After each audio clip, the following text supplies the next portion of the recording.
Good morning, everyone.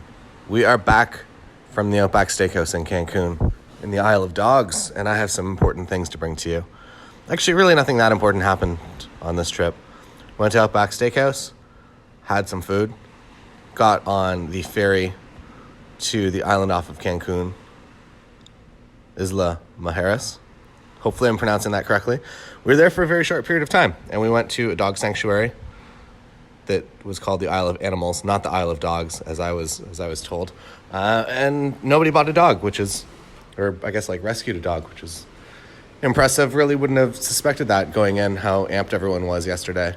And nobody ended up coming home with an animal. But who knows? Maybe there's still thought. There's still rumblings in people's minds about what dog that they would rescue and bring home. So we'll find out. Today, I'm going to be talking to you about traveling and photography. Traveling and photography specifically in the sense of traveling somewhere to create fantastic photos. So while I love Mexico and everything is great here and everything is awesome, no complaints. Any complaint would be a severe first world problem. But there aren't really that many photographic opportunities when you're just staying on a simple resort. And I have discovered this in the past where I've tried really hard. It's a little bit different if you're here for like a destination wedding and you have a purpose to go out and take photos and those photos are for somebody. But one of my, mental dilemmas and maybe a way that you can reframe how you shoot when you're just out photographing for essentially no reason, but for your portfolio, is to know kind of where the destination of the images that you are creating are going, whether it's like just a single still frame for Instagram or it's something that is special enough to you that you're going to put that up in your house somewhere. Just always be conscious of where that image is going. I won't take a lot of photos because I understand that, yes, I'm taking the picture, wow, cool picture, but it has no meaning and it has no purpose and it won't be going anywhere. So in that circumstance now, I usually don't actually take the picture and I actually just kind of enjoy the moment, which I guess is another important thing that photographers, we're always competing to be even better and better and better. And Instagram has really accelerated, this problem / positive problem in some cases, that we need to constantly be creating amazing content day after day after day after day, or the world's going to forget about us.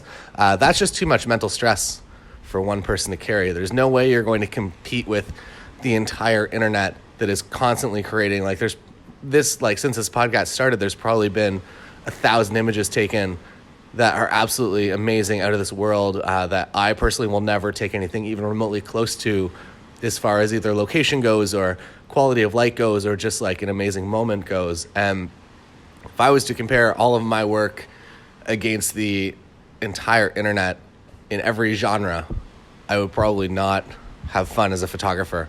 And I would constantly be, when I'm out taking photos, be looking for that exact photo and be wildly disappointed if I did not achieve an amazing photo when I went out. So try to reframe that as your goal, I guess.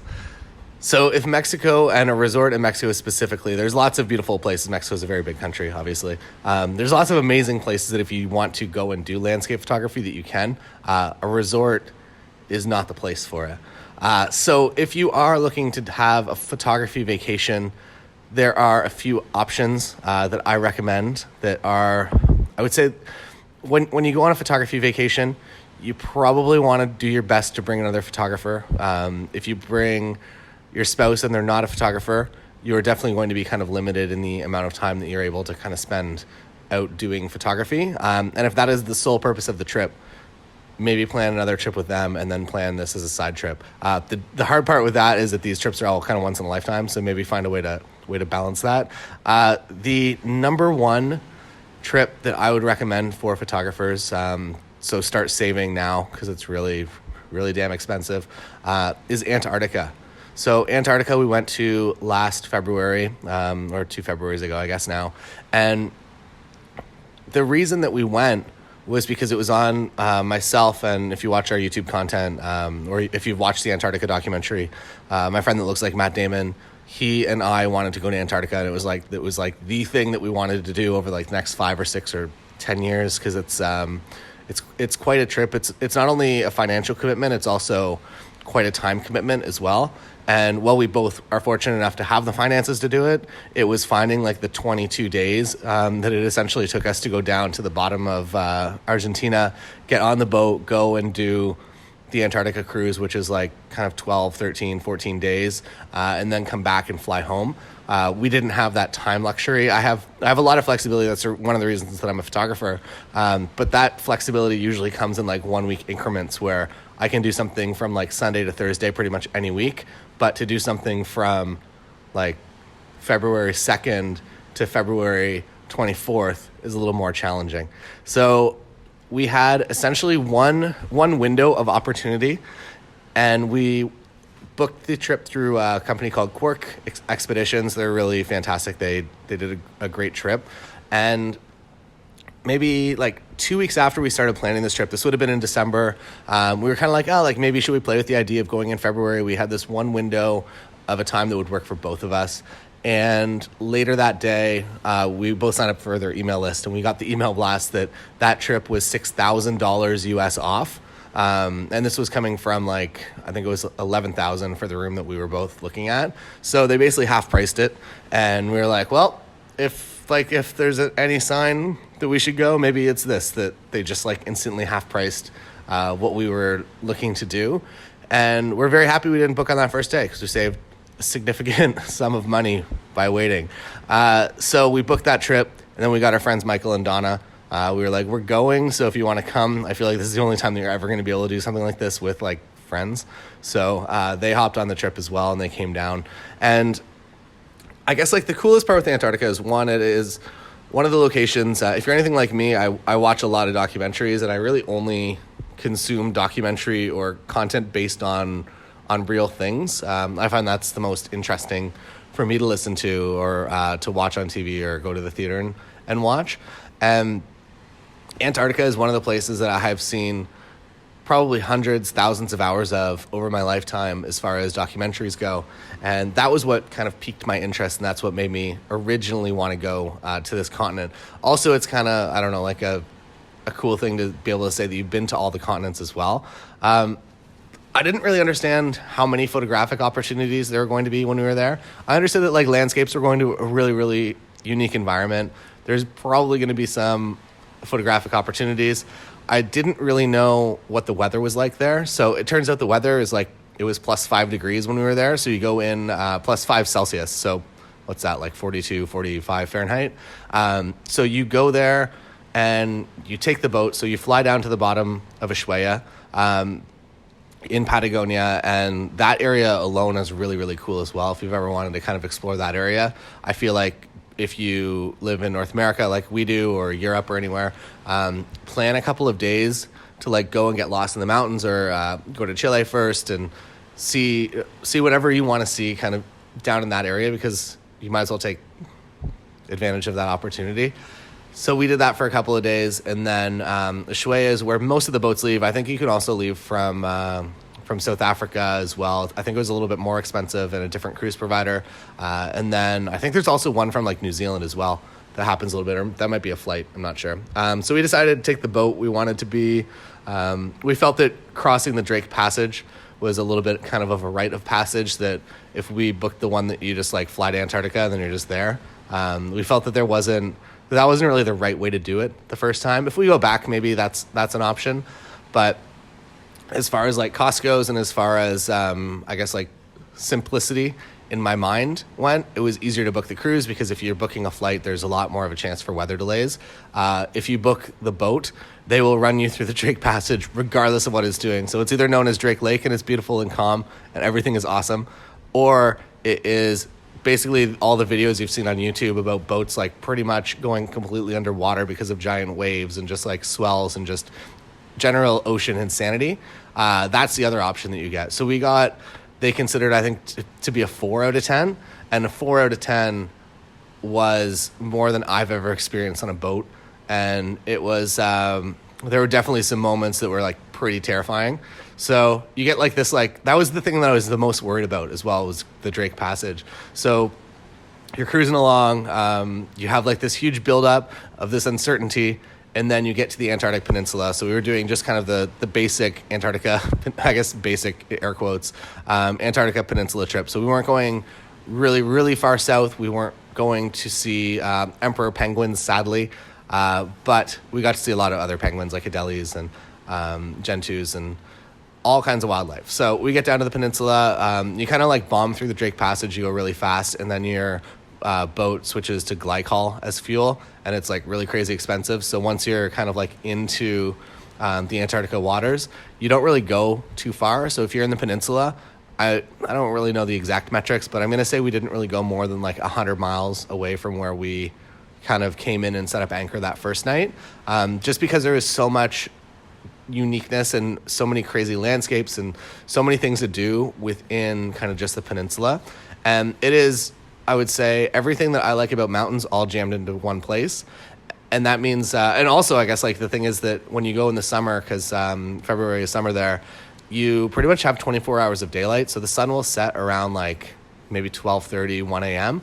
And then it'll be like ambient daylight pretty much the entire night, and then start to rise a little bit later in the morning, I guess, around like 4.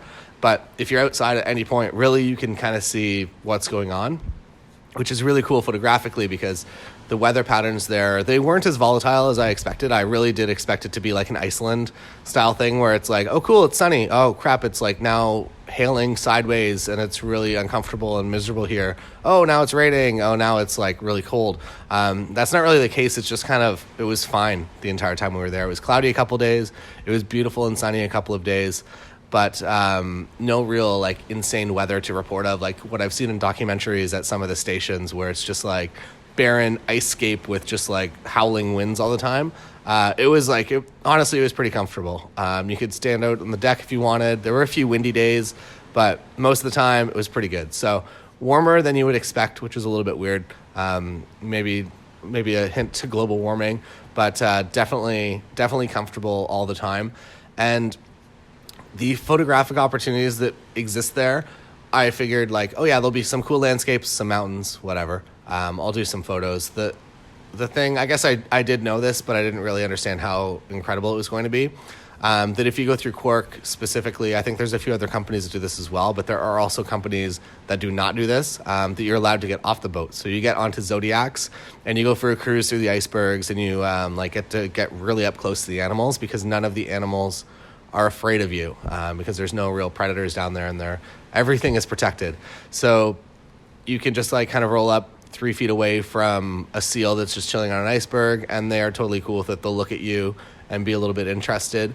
The other amazing thing is that the whales there also have no human predators anymore, so they are super, super curious about you, and they will come over. We had a whale that went like right underneath our Zodiac and popped up right beside us, so we were like 5 feet away. Like if you would have extended your hand and leaned forward, you could have pet a whale. I don't think you're supposed to do that. We didn't do that, but just the proximity that they will get to you is just absolutely incredible.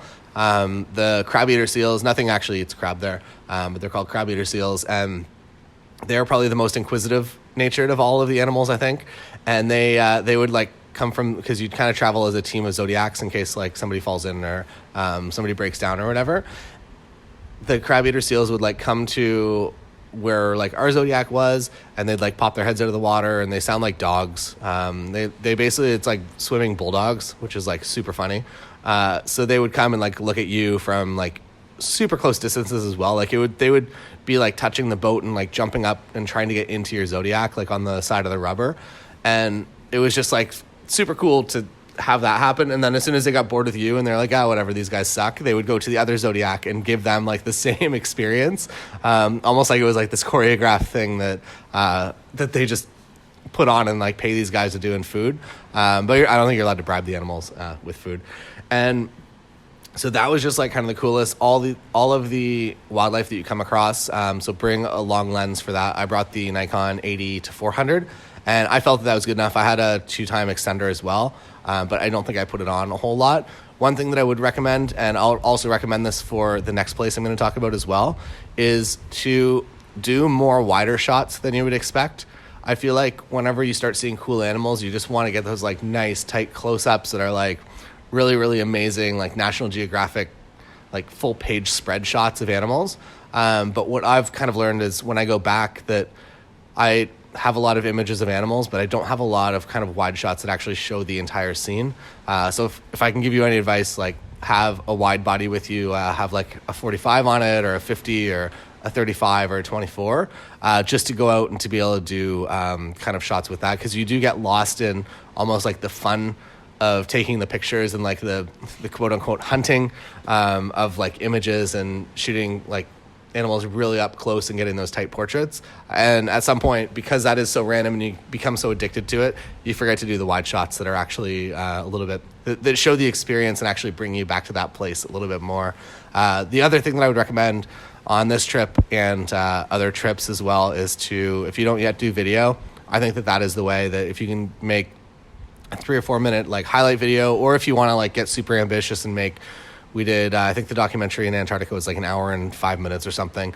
If you want to get that ambitious, I think that is a pretty cool piece. The marketing, I guess, direction with that as well, that if you create a really cool piece of video content out there in the world, you can definitely use that for marketing materials as well.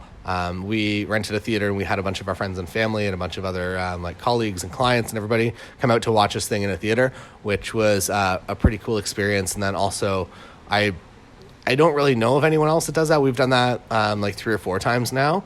And I don't know anyone else in the city that rents a theater and it's like $500 to rent the theater to show whatever content you have. And then everybody is like 100% captive audience. And if it's a good story and you did a good job on it, I think that's the way to do it, especially for like an hour-long documentary. If it was a 10-minute YouTube short, maybe it's fine to put out there in the world. It's going to be a little bit awkward to get people to come and sit down for a 10-minute video. But if you're creating content like that, it's an excuse to get people in a room to be captive and to look at your content, which I think is something that is overlooked. The power of actually bringing people into a room, like having lunches with people in real life, something I talk about in the Patreon, the Secret Podcast, quite a lot. Is just kind of like all the marketing things that we've kind of lost and that we've forgotten about. So I think that's a cool one. If you make a cool video, get some people in a room, get a theater, and just kind of like bring that you're now a filmmaker. You're no longer just like a YouTube video creator or a photographer, that when you bring people into a theater, you elevate your status as well. And also I feel like that elevates across the entire board as well, because now you're like promoting this event where you film this feature film. And even if the people don't come, they're still going to be aware of the fact that you did this and that you created this thing. So you're going to kind of get the residual or the osmosis benefits of being able to promote an event like that. All right, so Antarctica is awesome. Animals are awesome. Landscapes are awesome. Just getting there, the journey is amazing. And it was by far the most nervous I've ever been for a trip, because when you're in Antarctica, you are so far gone, like you're airlift away if anything happens. So I thought that was like it's hard to prime yourself for something like that as a person that's never been that far away before. All right, spot number 2, trips for photographers, is a safari. So safaris are, I guess, also animal-centric. I'm going to say that the Antarctica and safaris are very, very similar in pretty much every way, with the exception of being on a boat. You're in a Land Rover or a Land Cruiser. And the other, I guess, like interesting thing is that we went to a place called Nabosho Conservancy, and it is in Kenya, pretty much like on the border of Serengeti National Park. There's all these conservancies that have kind of taken it upon themselves to protect their land and also educate the people that live there that like animals are good for the economy, good for tourism dollars. They bring people in here which are going to spend money to make a better community. Whereas the old mentality surrounding animals, like if somebody saw a lion, they were probably going to try to kill that lion because that lion's going to try to kill their cattle or their goats or their livestock. So it's been interesting that all these conservancies have kind of pitched up and started really flipping the narrative on animals and what wildlife is and what it should mean to everybody that lives there. So there's a lot more, I think, respect in general for the animals now. And it is definitely like an interesting thing. So when you get to Nairobi. I also recommend, if you have the financial ability, stay at the Giraffe Hotel. You've for sure seen images of this on like BuzzFeed or the internet somewhere, where the giraffes, like you have the giraffe breakfast and the giraffes stick their head in through the windows, and it's like you're living in a fairy tale. It's absolutely insane. But that hotel books out. We got the only available room that month. We were fortunate enough to just like inquire on the right day when they had one single room available in that entire month. So book early if you're going. So Nairobi, you get on a flight from the most densely populated airport that I've ever experienced. It is the, I guess just like the internal airport for like Nairobi. So you land at the international and you transfer over to the domestic.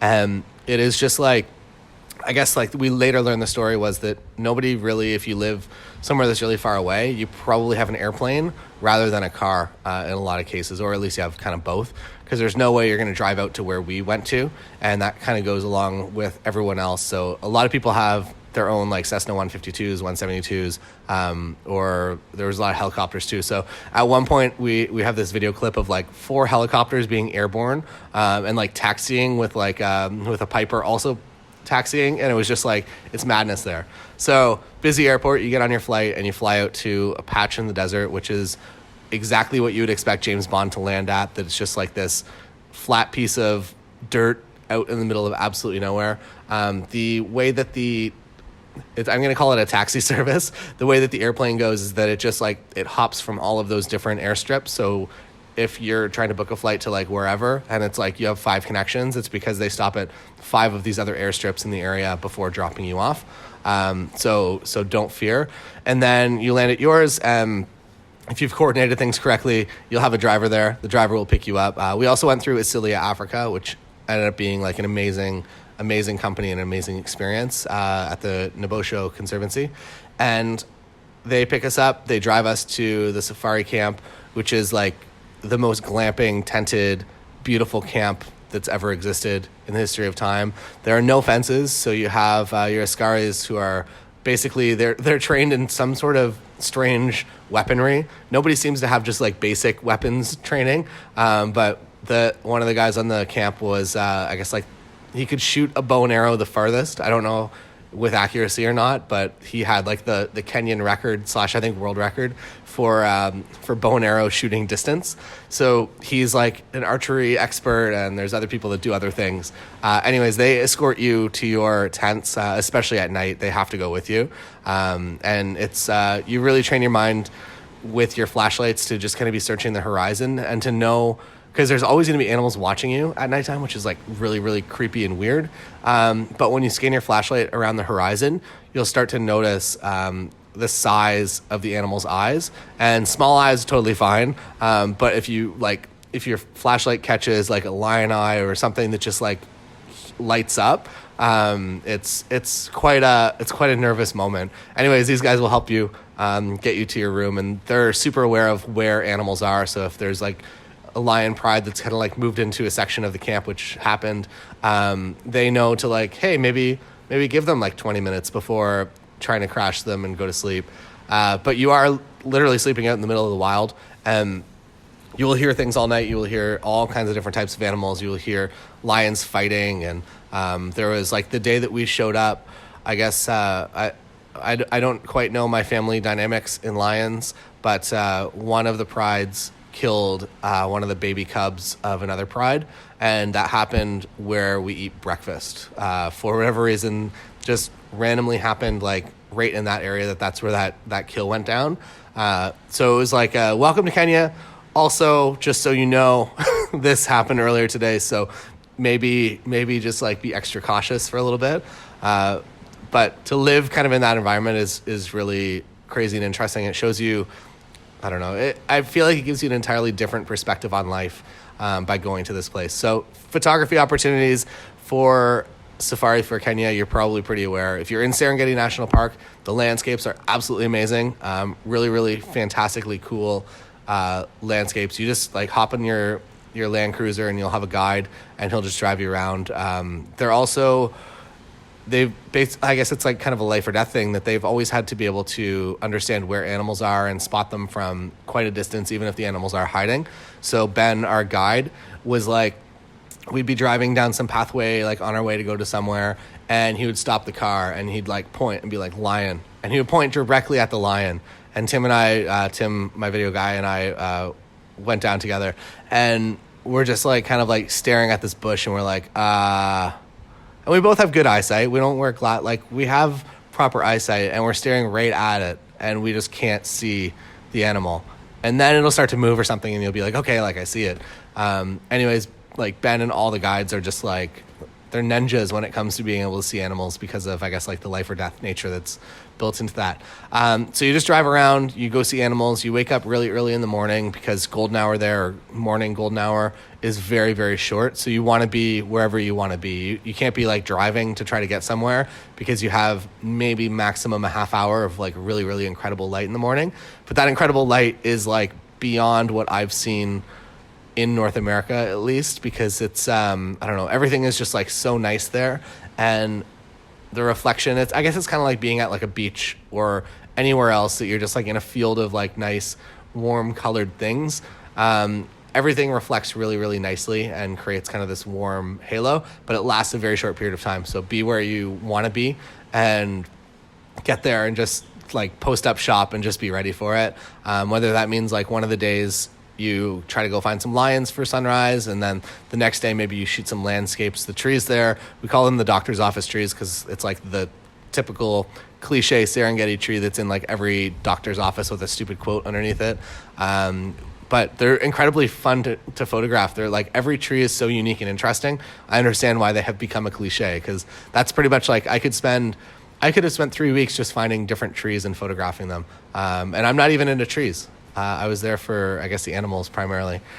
So really, really interesting place to go. Again, not like the most inexpensive place, so it does take a little bit of dollar power, I guess, to save up to go on a good safari. I have yet to be on safaris elsewhere in Africa or anywhere else in the world. So maybe this is, I'm not going to say it's misguided, but there might be other options.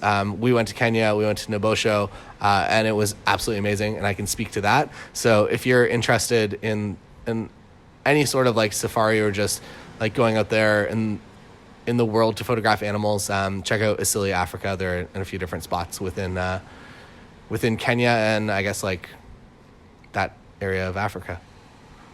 All right. That's all for today. I hope that you enjoyed today's podcast, and hopefully it gave you some ideas. Sorry for spending your money before you've even earned it. But I really am passionate about those two spots specifically. There are obviously other beautiful, amazing spots you can go to, like easy trips, I would say, if you're kind of like on the West Coast or anywhere near the West Coast, or you're traveling to San Francisco or near San Francisco or Sacramento, I guess, is to go to Yosemite National Park. That is like, I think Thomas Heaton quoted it as like Disneyland for photographers, that it's literally an amusement park for photographers. We've had a lot of fun times there, and it's definitely like when you go to Yosemite, especially if you go in peak season, it's busy, and there are a million photographers, which is kind of funny, I find. So it's also interesting, I guess, mentally to like photograph the things, like the key things, but then also try to get a different perspective on things that other photographers aren't getting. And one thing that we've noticed, like anywhere that we travel in the world, is that everybody goes for sunrise, and then everybody pieces out for like as soon as it seems like the sunrise is done. But I feel like that blue hour, that kickoff to blue hour, is where like the most unique images come from. And even at Yosemite, you'd be up at like Tunnel View, like beautiful, like down the valley with waterfalls and Half Dome and everything, like looking amazing. And then the sunset would be gone and everyone would leave. And it was like myself and Lindsay and Tim up there, like sitting all alone with this beautiful blue hour, just like running long exposures, and like every image looks like an amazing postcard. So stick around a little bit longer than you would expect. I find that Manarola, Chicotera, like that area is also like susceptible to that a few more people will stick around in a blue hour into nighttime, but for the most part, like everybody just leaves at like as soon as the sunrise is done. So stick around longer, get the shots that nobody else is getting, because I feel like that's how you create some unique stuff. Also, Italy is, I should just mention Italy as a whole. If I kind of lost focus on releasing episodes, but I do have a few more YouTube episodes from Italy coming up, and some interesting places you can go. It was like some really good finds. Pretty much what I did was I went on Google and I was like, what small towns in Europe are the most photogenic? And I found a few like top 50 lists, and I just picked a few that were, and they all happen to be in Italy within a reasonable drive. So I just kind of went to all of those. I'm like, I'll sample them and I'll bring that information to you and tell you which ones are worth going to. But it turns out every single thing in Italy ever created is worth going to. So if you are on an Italy trip, rent a car, go for a drive. Don't stay in Rome for too long. I've spent way too much of my life in Rome before I realized how amazing the rest of Italy was. So don't even go to Rome. Be the tourist that you fly into like the Florence airport, you go to Florence for like a half day, and then the rest of the time you just drive around the countryside, because I feel like photography opportunities, that's where all of them are. Obviously, there's a lot in the cities as well, but I feel like the stuff that is the most rewarding for me and the most fun is out there in the world. Same goes for like Iceland as well, or really anywhere that you feel comfortable enough renting a car, or even are on like the verge of being comfortable renting a car. Maybe that's the step that you have to get over, but it's really, really cool to just go out and do your own thing, whether it's by yourself or with your husband or your wife or some friends or whatever. Just go forth and create your own trip rather than relying on other people to make those trips for you. All right. Thanks so much for listening today. I'm Taylor Jackson. Head over to Patreon if you have any questions about photography, or just like DM me on Instagram. That's fine too. I'll answer those, or I'll answer those in the podcast if they're questions that I feel like apply to the most amount of people. If I don't answer your question, it's just because I haven't maybe received that specific question enough. If something pops up like 3 or 4 times over a couple weeks or a couple months, usually I'm going to do that question for sure. So thanks so much for listening. Thanks for being part of this podcast, and I'll see you tomorrow.